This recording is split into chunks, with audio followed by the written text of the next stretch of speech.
আপনি কি জানেন আমাদের প্রিয় নবীজি কোন তিনটি কাজে দেরি করতে নিষেধ করেছেন? তো চলুন বন্ধুরা জেনে আসি সেই তিনটি কাজ কি। রাসূলুল্লাহ সাল্লাল্লাহু আলাইহি সাল্লাম এরশাদ করেছেন, হে আলী, এই তিনটি কাজে কখনো দেরি করবে না।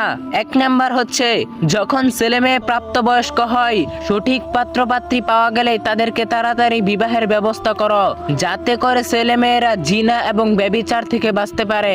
বন্ধুরা বাকি দুইটি কি তা জানার আগে ভিডিওটিতে একটা লাইক দিয়ে চ্যানেলটি সাবস্ক্রাইব করে দিন এবং আপনার সুন্দর নামটি কমেন্টে লিখে যান, দেখবো কার নাম কত সুন্দর। তো বন্ধুরা 2 নাম্বার হচ্ছে, যখন নামাজের সময় হয় তখন সঙ্গে সঙ্গে নামাজ পড়া উত্তম, কেননা নামাজের প্রথম রাকাতে আল্লাহর সন্তুষ্টি এবং শেষ রাকাতে আল্লাহর ক্ষমা রয়েছে।